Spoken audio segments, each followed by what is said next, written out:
Well, welcome to the Reimagine You Lab podcast. I am MG, the Reimagine strategist.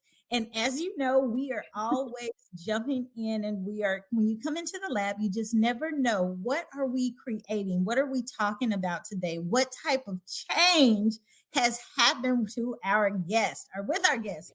And today we have in the lab, it is Kristy Baranovskis. Kristy, welcome to the lab. Thank you so much for having me. And you got my name right. So we're on the right path already.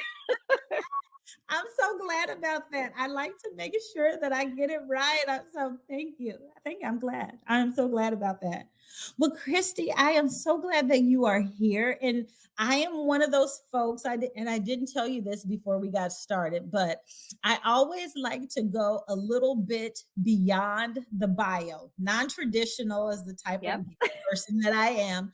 So I want you to I want you to tell the guests a little bit about you, but it doesn't have to be. I'm not going to read something Okay. off of the script or the back of the book, but I want you to tell them a little bit about who you are, so just so they know who we're talking to today. Is that okay? I love it. Absolutely. Yes. So I am Kristy Baranovskis. To keep it simple, in this life now, I refer to myself normally as Kristy from Clean Eating with Kristy. I'm a kitchen confidence coach, and really to simplify that, what I do is I have the amazing opportunity to support women in the kitchen to develop how to make healthy food choices. But then what that does is that also translates to other areas in their life. And so Mhm. we start with food, and then we start to move outwards. And I started this because I myself am a recovering emotional eater who food has been like the center of my life forever, and it still is. I just look at it in a different way now. But I get to work with food, and it just food brings me so much joy. And Mhm. I actually did leave a corporate position of 15 years. I was a childcare director previously, which is completely different, Yeah. but kind of the same, because I was taking care of other families Mhm. and during the day. And what I was realizing was there is so much need for these moms, for these women who are working full time and also trying to take care of their family. And so that is kind of how I developed Clean Eating with Kristy, and how I am here today in kind of a nutshell. Yeah, no, I love it. And there's a lot to unpack there because, Mhm. eating and our food, and I love that you said confidence in the kitchen, right? Mhm. Like Yep. that is a big deal because Yeah. when I think about it, I've been on a health journey myself for this past year, or Mm. since February of this year. I am at pound 51 lost. Yeah. Amazing. Yeah. Congratulations. Thank you. Thank you. But it does, like you don't realize that change Yeah. your mind around food, your thoughts to it, like how like I notice there's an awareness about how I Mm. respond to the stress in my life Yes. with food. And Yeah. so, it's like coming to terms with like, oh, Mhm. there's a consciousness now that Yeah. hadn't been there before. And Mhm. so talk to me a little bit about how you got there, Mm. for you, in order to help others get there for themselves. So what Yes. was that process like for you? So the process for me was, so as an emotional eater, I actually learned a lot of my eating habits not from my mom, but from Mhm. my dad.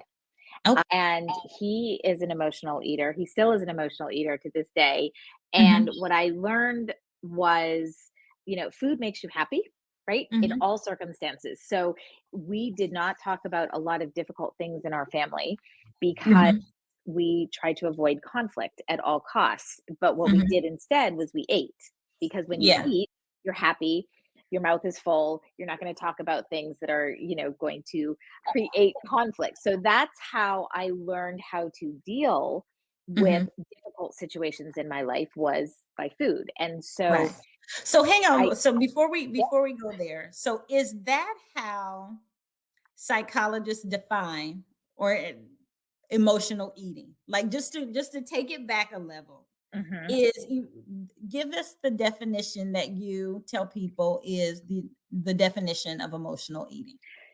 So emotional eating is really like your emotions Mhm. are controlling what you are choosing to eat at that time, Okay.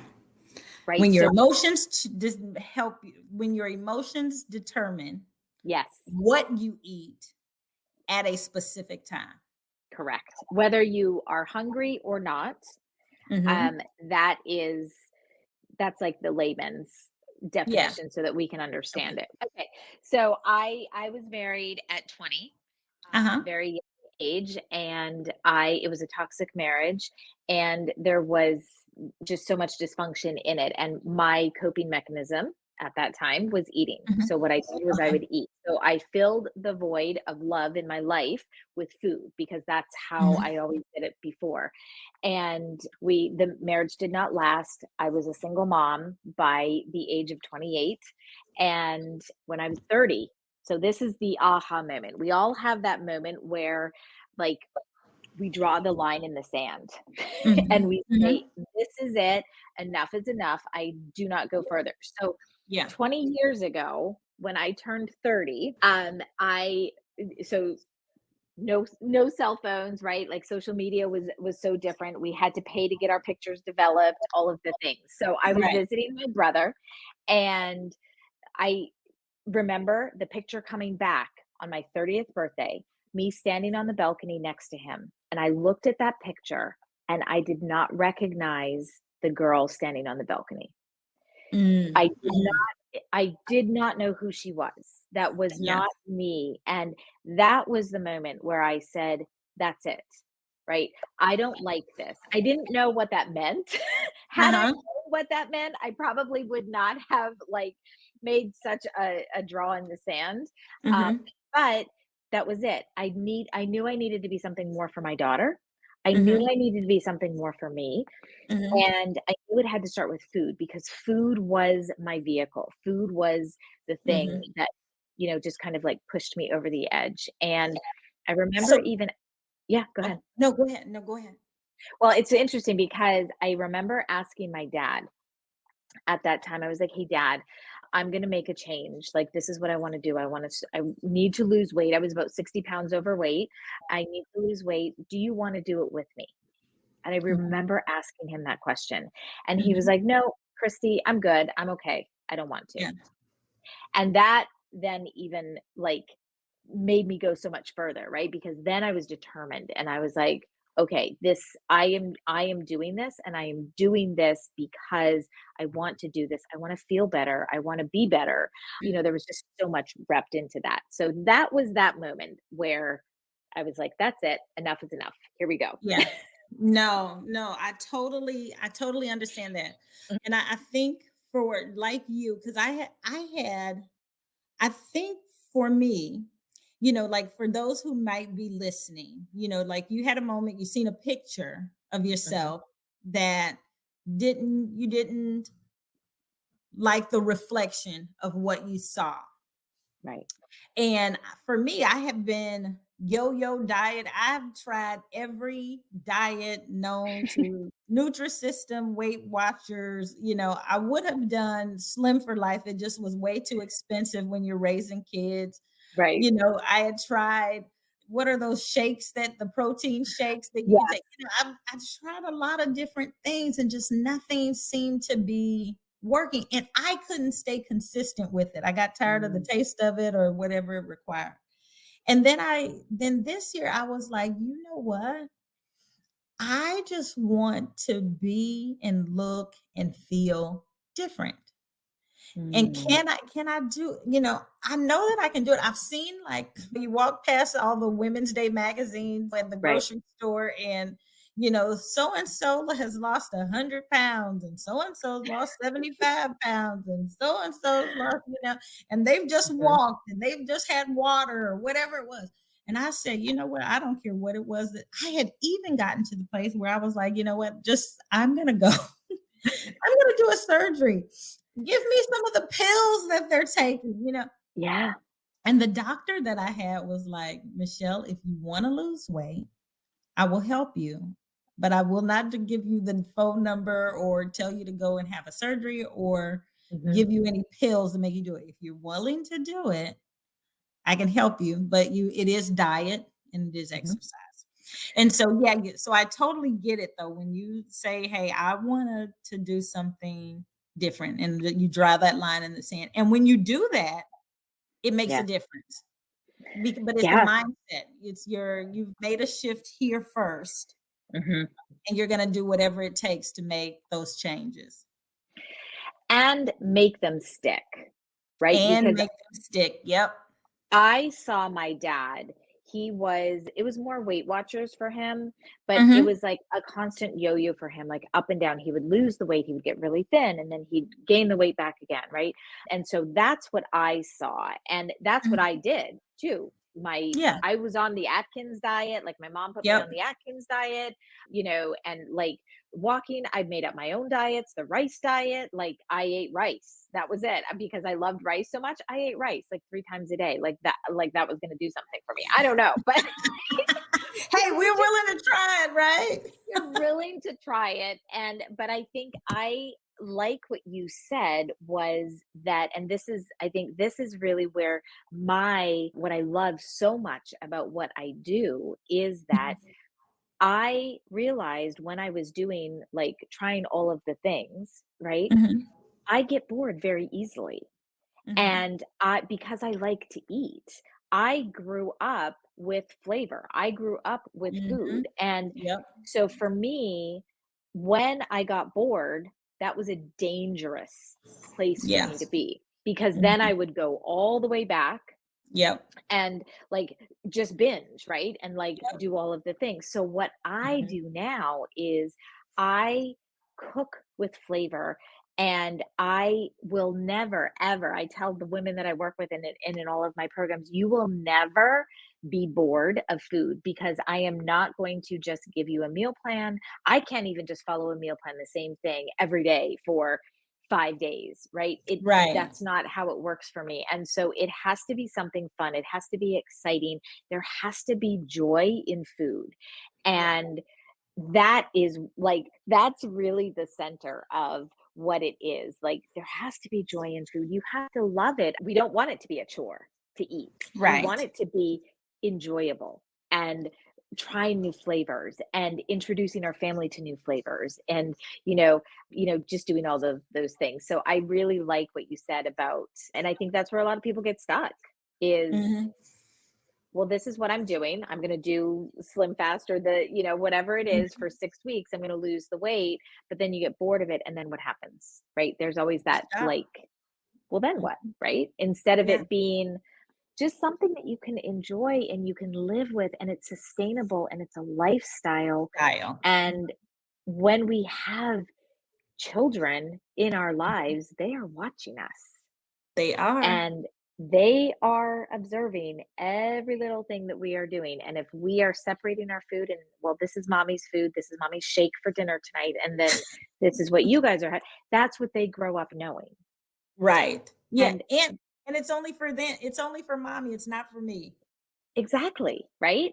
And so Yeah. then either our food is good enough, not good enough for them, or it's too good for Mhm. them, right? And there's like all of those. So that is like I still work through that process every day. Yeah. And when I say I'm an emotion or a recovering emotional eater, like those emotions come up every day and I have to Yeah. walk myself through. It's okay to Mhm. eat this plate of food, Christy. You're not going to step on the scale and it's not going to be 10 pounds heavier because you're having a complete meal, right? Like Right. those are things, those are real thoughts that come up every day.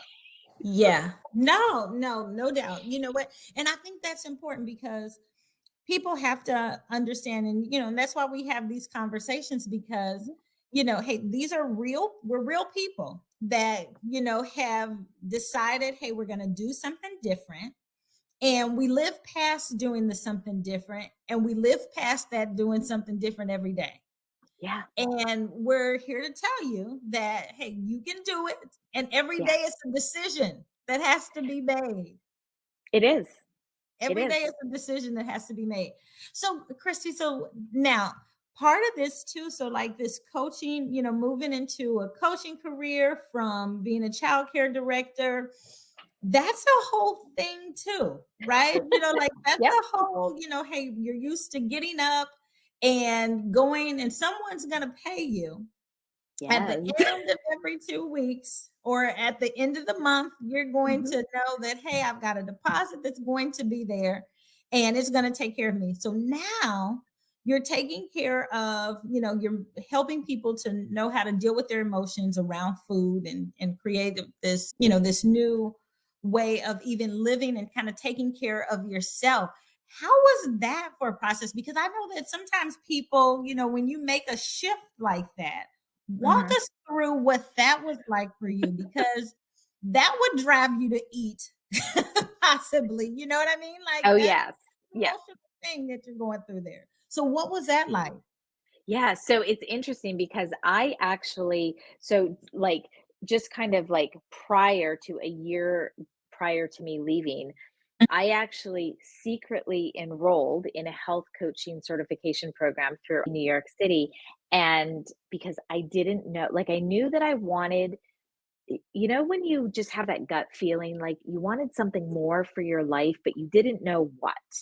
Yeah. And so I was like, I've always, again, it always comes back to food. Always, always, always comes back to food. And I was like, I love food. I'd really like to learn more about food and how it like affects my body and what I can do. So I secretly enrolled. I did not tell my husband until I was 3 months into the program Mhm. because I thought he was going to think I had lost my mind. And what I did was, because I worked about an hour away, my commute time was about an hour away. And so I used Mhm. that commute time to study and to listen to the classes. And about halfway through the program, that is where I decided I I need to do something for other women. I need to do something. And so I slowly started to kind of like make this process in my mind, like this is what it was going to be like to leave. However, Mhm. when I did leave, my youngest, she was going into first grade. That was my goal, that when she started school in September, I would be home. And this business was going to kick off and it was going to be this amazing thing and everybody was going to know what I was going to do, right? And like come to Mhm. me, and it was like crickets. And the other piece to this was I was thrown into running a business. I had never run a business. I always ran somebody else's business, right? They always gave me a Mhm. job description, a P&L, like everything that you said. And I was used to leaving the house by 6 o'clock some mornings because it was an hour away and it was a childcare center, and not coming home until 7:30.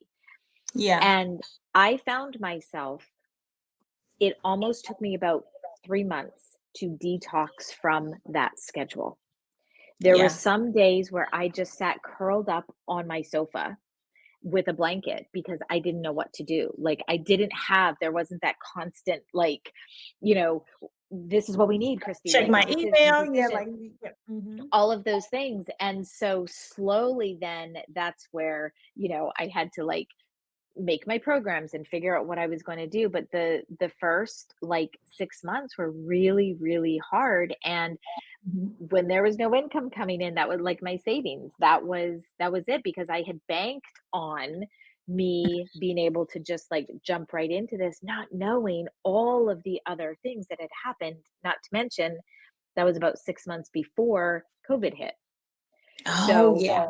and Mhm. then COVID hit, and then we all were home. So it was just like all like that first year was like a real, I A don't even real know, shift. like I don't Yeah. even know how I got through that, but it was a real shift. But it did really allow me to really think about what I wanted to do. And actually back then, just a side note, I did not call myself a kitchen confidence coach. I called myself a meal prep coach. Okay. I was a meal prep coach because meal prepping is actually like one of the core foundations that I teach in my programs because it Uh-huh. is something that is so simple and easy and you Mhm. can have variety with it. But I was like, I'm a meal prep coach. That's what I am. And like people don't even know what a meal prep coach is. Like, and they don't know why they need them. So it was like this Right. whole Yeah. like And it is was it just a whole urgent? thing. Do I need, is that an immediate need? Do I need to pay somebody to do that? Is that something that I can learn how to Exactly. do quickly on my own? Yeah. Yeah, yeah. So, like, the first year was definitely like a transformational year and like consistency, right? There is no consistency in business when you have your own business and you relied on clients. And, so just trying to like figure that out as well. And my Mhm. plate, my role at home, Mhm. as a mom, but I'm still a business owner now. And like, it's Mhm. Yeah. just, it's a wild ride. I imagine. I won't even ask you to tell us about the conversation you had with your husband when you said, "Hey, I took this class and now I'm doing this and I'm going to leave my 9 to 5 because I'm getting ready to be a meal prep coach and this is gonna, like the floodgates are gonna open up Yep, and that's it. everybody's walking in." No, I get it. I totally understand.